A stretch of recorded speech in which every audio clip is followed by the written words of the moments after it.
body is white. That is not good enough.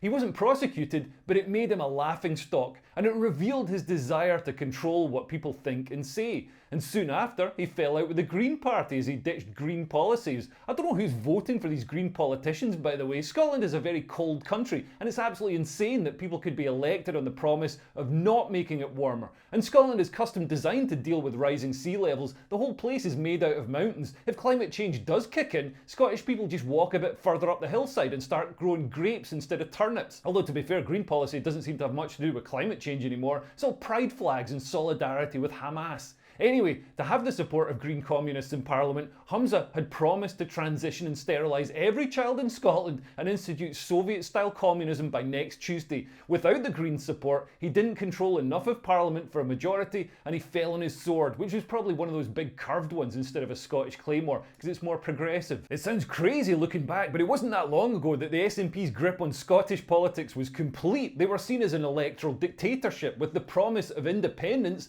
being enough of a pull to put them in power indefinitely, regardless of how badly they ballsed up actually running Scotland and descended into farce, such as when they launched ferries that weren't finished and had painted on windows. Humza's resignation speech was full of the fake emotion beloved of progressives, like their Ellen DeGeneres apologising for throwing a latte at an intern. And of course, his resignation speech had to make it about race.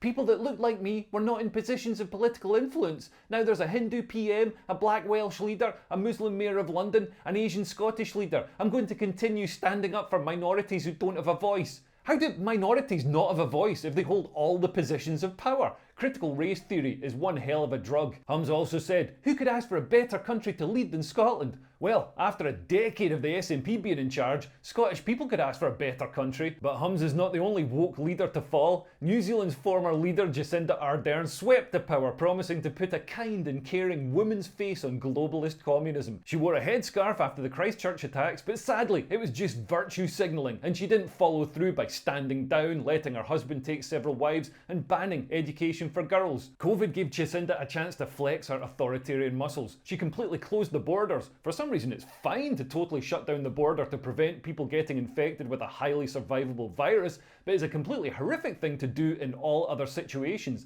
I don't really understand the logic either. She also instituted a smoking ban, which has since been rolled back, but not before Britain's supposedly freewheeling libertarian conservatives copied it, showing that there's literally no escape from these policies. And she clamped down on free speech, or as she calls it, disinformation and misinformation, calling free speech a weapon of war which must be restricted. As leaders, we're rightly concerned that even the most light-touch approaches to disinformation could be misinterpreted as being hostile to the values of free speech that we value so highly. But while I cannot tell you today what the answer is to this challenge, I can say with complete certainty that we cannot ignore it. To do so poses an equal threat to the norms we all value. After all, how do you successfully end a war if people are led to believe the reason for its existence is not only legal but noble?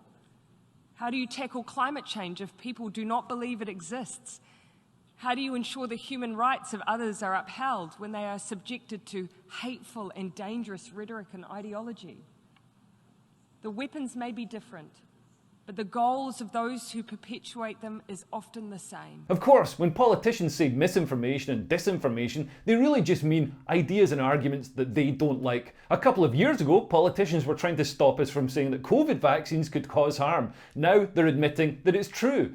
While Jacinda focused on authoritarianism, life got harder for New Zealanders. Mass migration and inflation made house prices soar, so she announced a grand plan to build 100,000 new homes. The plan was abandoned after just 1,366 were built. As ever, left-wing politicians are good at saying kind-sounding words, but bad at actually doing anything practical to make people's lives better. The best thing that can be said about today's communists is that they haven't tried to kill all the sparrows yet. Jacinda stood down in 2023 saying, "I am human, politicians are human," which was reassuring to those of us who thought she was part donkey. Justin Trudeau was the poster boy for the left, a son of a previous political leader. No, I don't mean Castro. Why would you think I meant that? Just because he looks like Castro and his mum was seen flirting with Castro Castro, and Castro famously shagged everyone who came within 50 yards of him. No, Justin's dad was Pierre Trudeau, making the Trudeaus a political dynasty like in North Korea. And the similarities don't stop there. A harsh lockdown in Canada was followed by even harsher clampdowns on truckers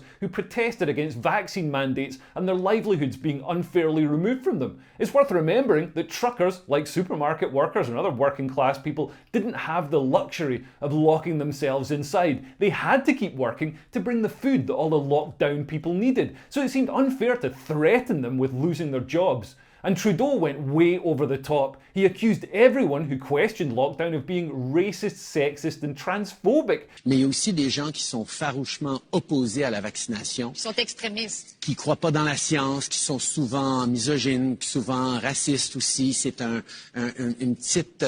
petit groupe, mais qui prend de la place. Et là, il faut faire un choix en tant que leader, en tant que pays. Est-ce qu'on tolère? A small minority, angry, frustrated group of racists don't get to define who we are as a country. Which revealed that these terms just don't mean anything anymore. They're just labels that can be pasted onto anyone, even when the person doing the pasting has a long history of actually being racist. And Trudeau invoked the Emergencies Act for the first time in Canada's history. It was supposed to only be used in times of extreme craziness, such as war, giving the government the power to ban gatherings and send in the military. And he withdrew banking services from people who supported the truckers. So a single mother who donated $50 to the trucker convoy suddenly found herself unable to pay for groceries to feed her children. Oh, Mr. Trudeau, your kindness and caring is just too much. One of Trudeau's ministers even said that the truckers honking their horns was a Nazi dog whistle because honk honk is an acronym for Heil Hitler. I'm not making this up. How much vitriol do we have to see of honk honk, which is an acronym for Heil Hitler, do we need to see by these protesters? But it's people on the right who are the conspiracy theorists. The day after invoking the Emergencies Act, Trudeau accused a grandchild of Holocaust survivors of supporting people who wave swastikas. Before she could demand an apology, Trudeau fled Parliament and went missing. Emboldened by his successful crushing of civil liberties, Trudeau then announced a hate crime law so severe it went beyond anything George Orwell could imagine and allowed people to be punished and put under house arrest if a judge suspected that they were thinking hateful things, so might say something hateful in the future.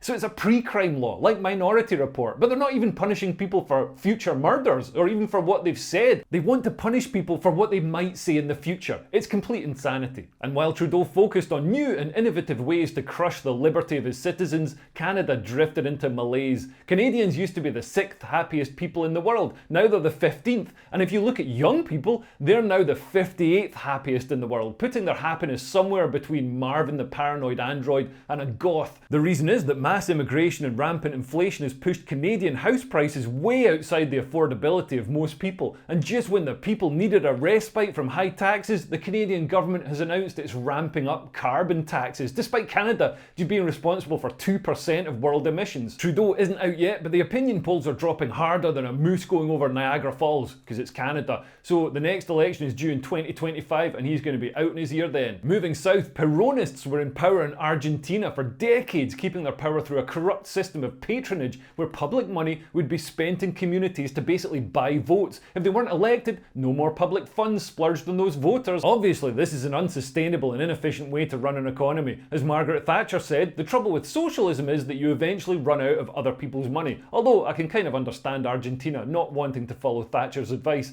But Argentina, which used to be a wealthy country with a GDP equivalent to Germany's, was beset by appalling inflation and devaluation of its currency, while the government borrowed more and more to keep dishing out handouts to keep voters happy. Eventually, things got so bad that libertarian Javier Milei, the greatest man who's ever lived, was voted in, and in a few short months proved the effectiveness of the free market by reining in spending, scrapping the bloated departments that were leeches on the public purse, and liberalising Argentina's economics. And in doing so, he's already tamed inflation and turned the economy around. We need to clone him and get rid of the bloated state across the West. Afuera! In Ireland, Leo Varadkar was the first gay ethnic minority clown on roller skates to become Taoiseach, or whatever Irish people call their stupid leader.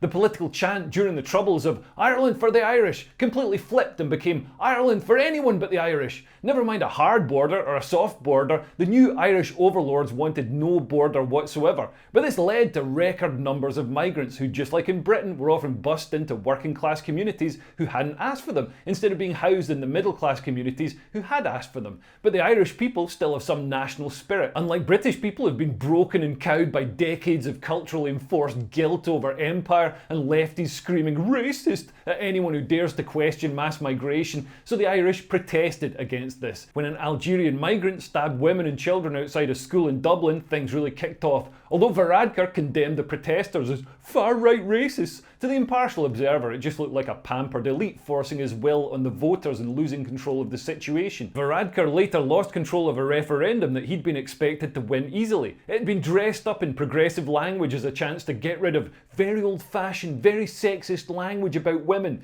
in Ireland's constitution. However, what the proposals really would have done is reduce women's rights by making the state no longer responsible for supporting them as carers, and more importantly, it would have changed the definition of the family by saying that family could be any durable relationship, which would mean that immigration for family reunion would no longer be limited to actual relatives and spouses. It would be allowed for anyone who said they were in a durable relationship with someone, as flatmates or as friends or as lovers. As is the fashion with progressive governments, a viciously punitive hate crime law was proposed, alongside restrictions on the internet. Despite what Varadkar had been told by the Soros-funded lizards at Davos, these ideas were not popular with Irish people. As his party trailed in the polls, Varadkar decided to jump before he was pushed and stood down. So the good news is that voters are rejecting these woke ideologists who rose to power promising progressive government and then got bogged down in trying to control speech and criminalise opinions to make it illegal to oppose them. The bad news is that woke politicians have moved the Overton window so far that conservative politicians that replace them are also woke. There's barely any real opposition in the West. Sadly, it seems as though we're doomed to repeat the mistakes of the past and gradually drift into communism before a Javier Milei-style messiah can save us. But for now, leftist politicians, afuera! Anyway, please share this video with a left-wing politician before they resign, and if you want to support me making these videos, you can become a patron. You get early access and patron-only content, and I get money so I can buy ice cream and sausages. Okay, thanks for listening. I've been Leo Kearse. Bye. Bye-bye.